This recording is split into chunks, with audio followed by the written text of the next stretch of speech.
Shalom kasih Kristus. Kesaksian apa yang hendak saudara bagikan?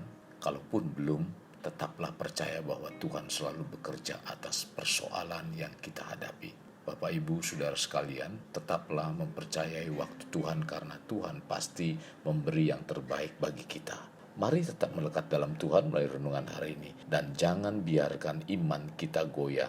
Tetaplah percaya waktunya Tuhan. Kita berdoa. Bapa Surgawi, terima kasih buat kasih dan anugerah-Mu sehingga hari ini kami kembali dapat mendengarkan kebenaran firman-Mu. Roh Kudus, urapi kami semua, baik hamba-Mu yang menyampaikan maupun saudara-saudara kami yang mendengarkan renungan hari ini. Biar Engkau menyingkapkan kebenaran firman-Mu sehingga iman kami semua semakin bertumbuh di dalam Engkau. Terima kasih Tuhan Yesus. Ini yang menjadi doa kami. Dalam nama Tuhan sekalian berdoa. Amin. Melekat dalam Tuhan bertema pasti terbaik. Terdapat dalam Matius 7 ayat 9 sampai dengan 11. Demikian firman Tuhan. Adakah seorang daripadamu yang memberi batu kepada anaknya jika ia meminta roti, atau memberi ular jika ia meminta ikan? Jadi, jika kamu yang jahat tahu memberi pemberian yang baik kepada anak-anakmu, apalagi Bapakmu yang di surga, Ia akan memberikan yang baik kepada mereka yang meminta kepadanya. Ayat ini berbicara tentang perhatian orang tua pada anak-anaknya. Pernahkah kita melihat orang tua yang memiliki keuangan pas-pasan mengalah tidak jadi menikmati makanan yang seharusnya mereka nikmati hanya karena anaknya merengek minta untuk dibelikan makanan lain yang lebih mahal sehingga mereka tidak jadi makan dan hanya melihat anaknya menikmati makanan yang disantapnya? Kasih Kristus. Ayat yang disampaikan Yesus berbicara tentang perhatian dan kasih terhadap permintaan yang dikabulkan atau doa yang dikabulkan. Pengabulan doa selalu diawali dengan satu hal sebagai kunci, yakni meminta. Dalam konteks ini Tuhan Yesus membuat sebuah perbandingan antara pendengar pada waktu itu yang disebut dengan istilah kamu yang jahat dengan Bapa yang di surga. Apa yang sedang Tuhan Yesus bandingkan terkait dengan pemberian? Jika manusia yang jahat saja tahu memberi yang terbaik bagi anak-anaknya, apalagi Bapa di surga.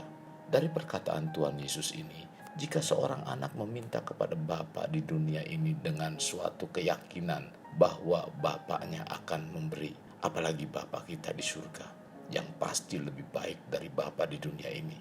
Jadi, jika kita meminta pada Bapa di surga, minta dengan iman percaya, dengan suatu keyakinan bahwa Bapa Tuhan kita itu baik. Dalam memberi, Bapa di surga memiliki sebuah standar yang pasti terbaik. Tuhan telah memberi segala sesuatu yang terbaik bagi kita. Bukan saja berkat-berkat materi, tetapi juga perlindungan, bahkan keselamatan. Bapa Surgawi rela menjelma menjadi manusia bagi kita agar kita selamat. Bukankah itu sebuah pemberian yang sangat besar? Jika kita menyadari hal itu, maka kita seharusnya tidak berlaku asal-asalan atau terpaksa dalam memberi kepada Tuhan. Entah itu waktu, keuangan, bahkan hidup sekalipun. Alkitab banyak berbicara mengenai memberi segala sesuatu yang terbaik untuk dipersembahkan pada Tuhan. Hari ini mari kita renungkan, apakah kita sudah memberi yang terbaik bagi Tuhan? Atau kita masih berhitung untung rugi, mementingkan diri kita sendiri secara berlebihan dan tanpa rasa bersalah, mengambil apa yang menjadi hak Tuhan. Kekasih Kristus, kalau Tuhan telah begitu luar biasa mengasihi kita, selalu memberi yang terbaik kepada kita, juga memberikan hari depan yang penuh harapan, mengapa masih pikir-pikir untuk memberi yang terbaik bagi Tuhan?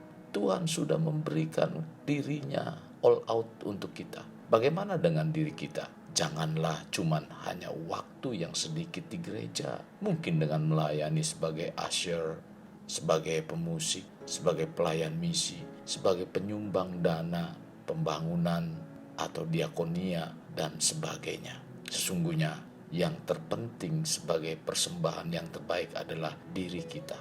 Kasih Kristus, Saat kita mengasihi Tuhan dengan segenap hati dan hidup kita melekat dalam Tuhan, secara pasti Tuhan akan membuat perbedaan antara kita, yaitu orang yang melekat dalam Tuhan dan mereka yang tinggal di luar Tuhan. Mungkin di sekeliling kita mengalami berbagai peristiwa yang membuat segala sesuatunya gelap. Kita akan tetap mengalami terang Tuhan. Sebagaimana Mazmur 91 ayat 7 katakan, walau 1.000 orang rebah di sisimu dan 10.000 di sebelah kananmu, tetapi itu tidak akan menimpamu.